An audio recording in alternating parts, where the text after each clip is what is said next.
Good morning बच्चों। Gyan Bharati Hindi high school standard 12 subject BO lesson number 1 है संचालन का स्वरूप और उसका महत्व। तो बच्चों इसका हमने पार्ट 1 और पार्ट 2 पढ़ लिया है। ये पार्ट हमारा 3 है। तो इसमें नेक्स्ट पॉइंट हमारा है कि संकलन। संकलन को इंग्लिश में कहते हैं कोऑर्डिनेशन। संचालन की प्रक्रिया के प्रत्येक सोपान पर संकलन हमारे लिए बहुत ही आवश्यक है। संकलन का काम ये नियंत्रण का कार्य होता है। इसके द्वारा हमारा लक्ष्य प्राप्त होता है। कोई भी कार्य द्वारा नहीं होता है अथवा कोई भी कार्य हमारा छूटता नहीं है और हमारा कार्य सरल हो जाता है। अब देखो कि मीनिंग अर्थात क्या, संकलन अर्थात क्या। तो व्यावसायिक इकाई के अलग अलग विभाग में कर्मचारी को अलग अलग कार्य करने पड़ते हैं और इसके द्वारा जो सुमेल स्थापित होता है उसे हम संकलन कह सकते हैं। अब संकलन के लक्षण देखो तो आयोजन से नियंत्रण प्रत्येक स्तर का जो कार्य होता है इसमें आवश्यकता होती है। इसके बिना कार्य संभव नहीं है। संकलन संचालन के प्रत्येक स्तर पर होना चाहिए। संचालन की व्यवस्था से हमारा कार्य सफल होता है। सहकार के बिना संचालन संभव नहीं होता। इसमें प्रत्येक कर्मचारी के सहकार की आवश्यकता पड़ती है। व्यावसायिक इकाई में जो भी हमारे पास साधन है तो संकलन के द्वारा संभव होते हैं। संकलन में प्रत्येक कार्य जुड़े हुए होते हैं, इसलिए संकलन को संचालन की आत्मा भी कह सकते हैं। अब बच्चों देखो कि संचालन का महत्व में संकलन का महत्व देखो तो संकलन से संचालन के विविध कार्य जैसे कि आयोजन हो, व्यवस्था हो, मार्गदर्शन हो, नियंत्रण, ये बहुत ही ज़्यादा अट्रैक्टिव होते हैं, प्रभावशाली होते हैं। संकलन के कारण सभी कार्य सरल हो जाते हैं। कोई भी काम बाकी नहीं रहता, पुनरावर्तन नहीं होता। संकलन के द्वारा सभी विभाग में संवादिता बनी होती है, बातचीत बनी रहती है। सभी विभाग के कार्य और क्रम समय में मध्य संतुलन बनाए रखने का कार्य भी सरल हो जाता है। संकलन के द्वारा हमारे लक्ष्य की प्राप्ति होती है। अब देखो संचालन के कार्य विस्तार। तो पहला है मार्केटिंग, दूसरा है मानव संसाधन, तीसरा वित्तीय संचालन, चौथा है उत्पादन संचालन। तो मार्केटिंग बाजार के बारे में हम देखेंगे कि बाजार संचालन अर्थात क्या। तो जहाँ पर ऐसी जगह जहाँ पर माल या सेवा ग्राहकों तक पहुँचाने की जो विशाल जगह होती है उसे हम बाजार कह सकते हैं। वहाँ पर वस्तुओं का संशोधन होता है, वितरण व्यवस्था होती है, विक्रय होती है, बीमा होता है, आदि का समावेश होता है।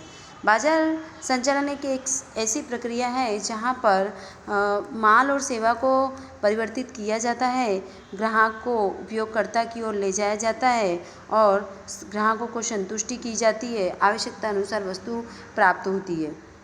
अब देखो कि मार्केटिंग के जो कार्य हैं बाजार के, तो यहाँ पर उत्पादन अथवा उत्पादक मिश्र जिसमें रंग, कद, आकार, वजन, छाप ये सभी वस्तुओं की अलग अलग होती है।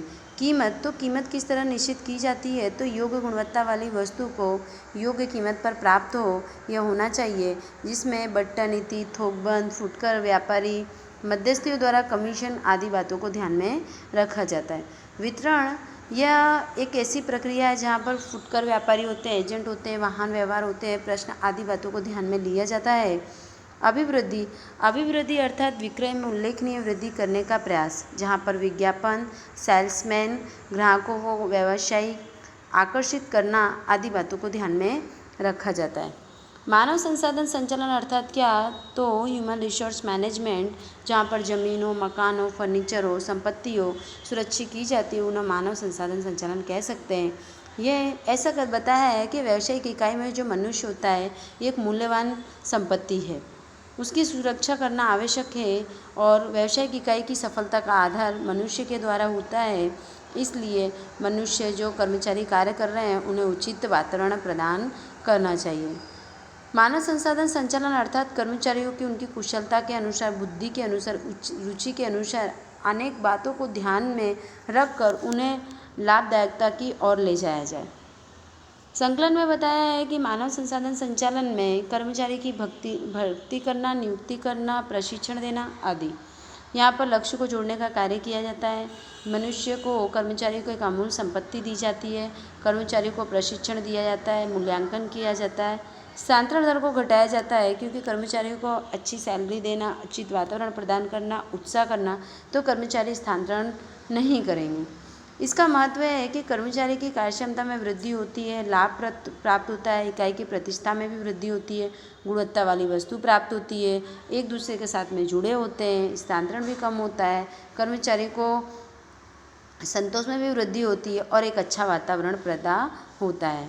नेक्स्ट है हमारा वित्तीय संचालन, फाइनेंशियल मैनेजमेंट। तो व्यावसायिक इकाई में द्रव्य जीवन रक्त के समान है। हमें कोई भी कार्य, जिस तरह से हमारे शरीर में खून नहीं होगा तो हमारा शरीर चलेगा नहीं, इस तरह व्यावसायिक इकाई में भी द्रव्य की आवश्यकता होती है। वित्त की आवश्यकता का अंदाज करना, समय की दृष्टि से आयोजन करना, अंदाज पत्र करना, विभाजन करना, पसंदगी करना, देख रेख करना, वित्त निश्चित करना, आयोजन करना, संपत्ति की व्यवस्था करना। उत्पादन संचालन, प्रकृति से प्राप्त होने वाली कच्ची माल सामग्री वाली वस्तु प्राप्त करना और इस तरह से उत्पादन संचालन का आयोजन करके संकलन करना, मार्गदर्शन देना, नियंत्रण करने की प्रक्रिया है। उत्पादन संचालन के मुख्य रूप से कार्यों का समावेश होता है। तो पहला कार्य क्या है, तो उत्पादन का आयोजन करना कि किस तरह से कौन सी वस्तु हमें कब उत्पादन करनी है, कितने समय में करनी है आदि। दूसरा संशोधन करना, फिर बहुत सारी वस्तु होती है उनका चुनाव करना, टेक्नोलॉजी यंत्रों का चुनाव करना, कम समय में अधिक उत्पादन हो, कम श्रम शक्ति हो, कम पैसे लगें, इस तरह से माल सामग्री उत्पादन की अन्य आवश्यकता का अंदाज प्राप्त करना, उत्पादन पर नियंत्रण करना, उत्पादन नियंत्रण करना, गुणवत्ता में नियंत्रण करना, खर्च और लागत में भी नियंत्रण करना और ज़्यादा से ज़्यादा उत्पादन हो, उत्पादन में विविध और सरलता का भी प्रवेश होना चाहिए। तो बच्चों ये लेसन नंबर हमारा 1 है, ये यहाँ पर कंप्लीट होता है। तो स्वाध्याय में आप देखोगे तो MCQs हैं और एक एक वाक्य के प्रश्न उत्तर हैं, संक्षिप्त में हैं, मुद्दा सर है और विस्तार पूर्वक हैं। ये सारे प्रश्नों के उत्तर आपको लिखने हैं तथा याद करना है। Thank you.